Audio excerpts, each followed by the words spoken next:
সারা বাংলাদেশে যারা বিএনপির নেতাকর্মীরা আছেন অথবা যারা বিএনপি করেনও না, তাদের মধ্যে সবার একটা আগ্রহ ছিল বা ইন্টেনশন ছিল যে 5ই আগস্ট যখন শেখ হাসিনা সরকারের পতন ঘটল, 8ই আগস্ট যখন ডক্টর মোহাম্মদ ইউনূস সরকার গঠন করলেন, হয়তো 9, 10, 11 তারিখে বাংলাদেশে ফিরে আসবেন জনাব তারেক রহমান।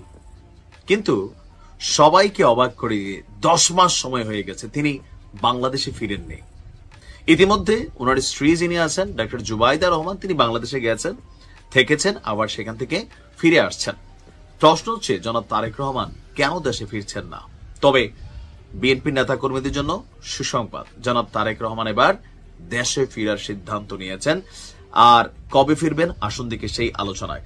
তারেক রহমান দেশে ফিরলে বাংলাদেশে বর্তমানে আমার মনে হয় না যে এমন কোন সিস্টেম আছে, এমন কোন আইন আছে যে তারেক রহমানকে গ্রেফতার করবে বা এত বড় দুঃসাহসী স্পর্ধা বাংলার জমিনে আপাতত কেউ দেখানোর সাহস করবে। তারেক রহমানকে নিয়ে এনসিপির নেতাকর্মীরা অনেক কথাবার্তা বলেন বা এমনি সামনে বলেন, তো তারেক রহমান বাংলাদেশে পা দিলে ওনার চেহারার দিকে তাকাইয়া বা ওনাকে কাউন্টার করে বক্তব্য দেবে, ওইরকম ব্যক্তিও কিন্তু রাইট নাও বাংলাদেশে নাই। রাইট নাও বাংলাদেশের বাস্তবতা হচ্ছে এটা। তো সেই তারেক রহমান কেন দেশে ফিরছেন না? দর্শক, ওনার মামলাজনিত অনেকগুলো ইস্যু আছে, প্লাস কূটনৈতিকভাবে তিনি যুক্তরাজ্যে যে আশ্রয় নিয়েছেন সেই আশ্রয় থেকে পলিসি আছে, সেই পলিসি নিয়ে তিনি বাংলাদেশে ফিরতে একটু সময় লাগবে, যার কারণে এই সময়টা অপেক্ষা করছেন বলে বিএনপি বলছেন।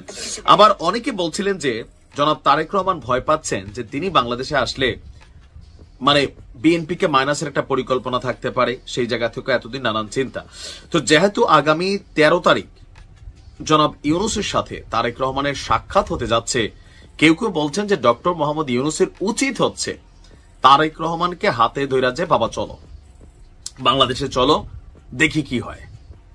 যদি এই কাজ আসলে করে জনাব ইউনূস, অথবা তারেক রহমানকে দেশে আসার জন্য প্রস্তাব দেন যে ঠিক আছে আপনি দেশে আসেন, এখন তো আপনারই দরকার বাংলাদেশে। রাজনৈতিক পয়েন্ট অফ ভিউতে তারেক রহমানের এই মুহূর্তে বিকল্প নাই। সরকার বিএনপি গঠন করবে, এটা জনমনে একটা চিন্তা আছে বা পাবলিকলিও জরিপগুলো এই রেজাল্টই বলছে। তো সেই ক্ষেত্রে ডক্টর মোহাম্মদ ইউনূস বিএনপি কে নিয়ে যে জলটা ঘোলা করে ফেলছেন, এখন তিনি যদি যা বলেন যে তারেক চলো বা তারেক আপনি চলেন বাংলাদেশে চলেন, আমার সাথেই চলেন, বিশেষ ফ্লাইট ব্যবস্থা করে, তাহলে পুরো বাংলাদেশ মানে জাতীয় সরকার গঠন করা লাগবে না, এই এক ঘটনায় জাতীয় সরকার গঠন হয়ে যাবে। মানে ক্ষমতায় কে আসবে এটা পরে, বাট সিস্টেমটা এরকম হবে না। আর আমার ধারণা ডক্টর মোহাম্মদ ইউনূস তিনি এই ধরনের প্রস্তাব দিবেন কিনা সেটাও এখনো কনফিউশন আছে, দিতেও পারেন নাও দিতে পারেন। তো তারেক রহমানের দেশে ফেরা নিয়ে মির্জা ফখরুল ইসলাম তিনি গতকালকে যে তথ্য দিয়েছেন, তিনি বলছেন যে তারেক রহমান শীঘ্রই দেশে ফিরছেন এবং তিনি নিশ্চয়ই দেশে ফিরবেন। আর তার বক্তব্য হচ্ছে যে সবকিছু গোছালো করা হচ্ছে। তারেক রহমান আইনের প্রতি শ্রদ্ধা জানিয়ে তিনি কোনো মামলাকে না লড়াই করে এগুলাকে অটো খালাস বা খারিজ করে দিয়া তিনি দেশে আসলেন। এরপরে চেল চালাই একটার পর একটা মামলা পানির মতন ঝরে গেল, বিষয়টা তা না। তিনি প্রত্যেকটা মামলাকে ফেস করছেন এবং মামলাগুলো সবগুলো শেষ পর্যায়ে। আর এখন হচ্ছে যুক্তরাজ্য সরকারের সাথে একটা পলিসিগত ইস্যু আছে ওনার, দীর্ঘদিন সেখানে ছিলেন, সেই ইস্যুগুলোর পরে তিনি বাংলাদেশে আসতে যাচ্ছেন। তবে এটা খুব শীঘ্রই এমনকি একটা সারপ্রাইজ থাকবে। তা আমার ধারণা ডক্টর মোহাম্মদ ইউনূসের সাথে এই বৈঠকের পর সম্ভবত এই জুনেই তিনি বাংলাদেশে ফিরতে পারেন, কারণ অনেক কিছু এখানে আছে যেটা ডক্টর মোহাম্মদ ইউনূস এবং তারেক রহমানের মধ্যে 2 ঘন্টার একটা বৈঠক হবে, বুঝতেই পারছেন, সেখানে অনেক কিছু আলোচনা হবে। তো সেগুলোর পর আমার ধারণা জনাব তারেক রহমান জুন মাসে বাংলাদেশে ফিরে চলে আসবেন। আর এরপর বাংলাদেশ কি হয় বা ওনার অপেক্ষায় দেশের যে নাগরিকরা আছেন, বিএনপির নেতাকর্মীরা দীর্ঘ একটা লম্বা সময়। প্রথমে যুক্তরাজ্য সরকারের তীব্র সমালোচনা এবং নিন্দা জানাচ্ছি, পাশাপাশি আমরা আমাদের সরকারের কাছ থেকে একটু সত্য কথাগুলো শুনতে চাই। কারণ উপদেষ্টাদের মধ্যে আমাদের যিনি প্রেস সচিব আছেন তিনি প্রথমত একটা বিতর্ক শুরু করছেন। এমনকি সবচেয়ে আশ্চর্যজনক বিষয় হচ্ছে যে আমরা যতদূর জানি এই সফরটা হচ্ছে 4 দিনের সরকারি সফর, আমাদের রাষ্ট্রের পক্ষ থেকে এটা বলা হয়েছে। কিন্তু আপনি আশ্চর্য হবেন যে যুক্তরাজ্যে তিনি প্রবেশ করার পর আমাদের সেখানে থাকা গণমাধ্যমগুলো এবং বাংলাদেশ হাই কমিশন যে তথ্য দিয়েছে এটা তো আসলে ডক্টর মোহাম্মদ ইউনূসের এই সফরকে বিতর্কিতই করে ফেললো। বলা হচ্ছে যে ডক্টর মোহাম্মদ ইউনূসকে বিমানবন্দরে স্বাগত জানানোর জন্য বাংলাদেশ হাই কমিশন ছাড়া, এখন বাংলাদেশ হাই কমিশন যেতে বাধ্য কারণ এটা সরকারি প্রতিষ্ঠান, সেই হাই কমিশনের জনগণ ছাড়া বা 2-4 জন প্রতিনিধি ছাড়া ব্রিটিশ সরকার বা যুক্তরাজ্যের রাজা তৃতীয় চার্লসের কারুর পক্ষ থেকে কোনো প্রতিনিধি বিমানবন্দরে উপস্থিত ছিলেন না।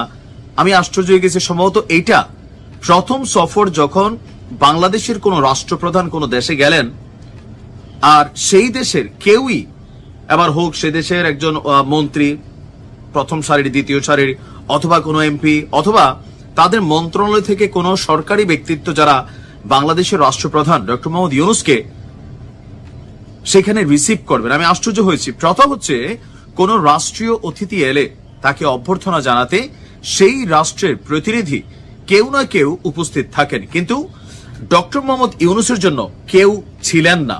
আর এটাতে স্পষ্ট একটা বার্তা হচ্ছে যে আমাদের সরকারকে বা সরকার প্রধানকে যুক্তরাজ্য জেনে বোঝে হোক বা ইচ্ছাকৃত হোক অথবা না বোঝে হোক, এটা কিন্তু অপমান করা হয়েছে, চরম অপমান। কারণ তিনি এই রাষ্ট্রগুলোর কাছে এতটা সজ্জন ব্যক্তিত্ব, যেখানে যুক্তরাজ্যের রাজা তাকে পুরস্কার দিবেন। এখন আমার তো সন্দেহ লাগতেছে যে পুরস্কারের তালিকায় ওনার কিন্তু নাম নেই। আমরা যতদূর জানছি গত বছর যখন জাতিসংঘের মহাসচিব বান কি মুনকে সিস্টেমের বাহিরে একটা পুরস্কার দেওয়া হয়েছিল, যে হারমোনি অ্যাওয়ার্ডস যেটার কথা বলা হচ্ছে, বিশেষ ব্যক্তিদেরকে দেন যারা লিস্টের বাহিরের মানুষ, মানে তাদেরকে লিস্টে আনাটাও এটা অন্যায় অথবা তাদের জন্য অসম্মানজনক। তো এখন এত বড় একটা গুরুত্বপূর্ণ তিনি উপহার পাবেন বা অ্যাওয়ার্ড পাবেন, কিন্তু এই রাষ্ট্রের পক্ষ থেকে একজন মানুষ ওনাকে এয়ারপোর্টে রিসিভ করতে আসলো না।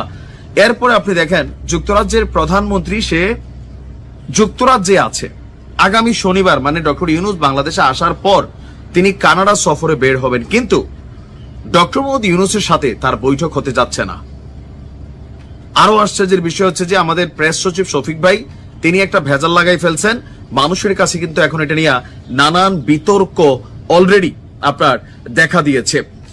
এছাড়া আপনার এই সফরটা যে সরকারি সফর কিনা এটা নিয়েও এখন প্রশ্ন উঠেছে, যে আমরা যতদূর জানি যে আপনার এই সফরটা সরকারি সফর, এখানে দুই রাষ্ট্রের মধ্যে দ্বিপক্ষীয় বৈঠক হওয়ার কথা ছিল, আরো অনেক বক্তব্য, কিন্তু এখন সবকিছু মিলিয়ে আমরা যতদূর বুঝতে পারছি যে কেন আসলে এই ধরনের অবস্থান, যেটা নিয়ে ডক্টর মোহাম্মদ ইউনূসকে আসলে কোন কারণে এই ধরনের অপমানমূলক অ্যাক্টিভিটিস যুক্তরাজ্য সরকার দিচ্ছে। এখন আসলে এখন কি বলবো বলেন, সম্ভবত এটা একটা নির্বাচিত এবং অনির্বাচিত সরকারের মধ্যে পার্থক্য নাকি, যে একজন গণতান্ত্রিক সরকার তিনি যে কোনো দেশের সফরে যাবেন, সেই রাষ্ট্রের কোনো না কোনো একজন ব্যক্তিত্ব থাকবেন। আমরা বাংলাদেশের প্রথম সারির গণমাধ্যম দৈনিক ইনকিলাবে আমরা দেখলাম যে এই তথ্যটা আসছে। তবে যুক্তরাজ্য এরা লুটপাটকারী রাষ্ট্র, আজকের দিনের না, বহুত আগে থেকে এদের চরিত্র কিন্তু ভালো হয় নাই। এখন ফাইনালি তো সন্দেহ হচ্ছে যে অ্যাওয়ার্ডটা আসলে তিনি নিয়ে আসতে পারেন কিনা। আবার বিএনপির পক্ষ থেকে দাবি করা হচ্ছে যে জনাব তারেক রহমানের সাথে দেখা করার জন্য বহুত কষ্টে টাইম টু মিলে তিনি নাকি যুক্তরাজ্যে গেছেন দেখা করতে। ফজলুল করিম ভাই যিনি আছেন তিনি এই কথাগুলো বলছিলেন। আসলে কোনটা জানি না, তবে এখানে নানান বিতর্ক শুরু হয়ে গেছে।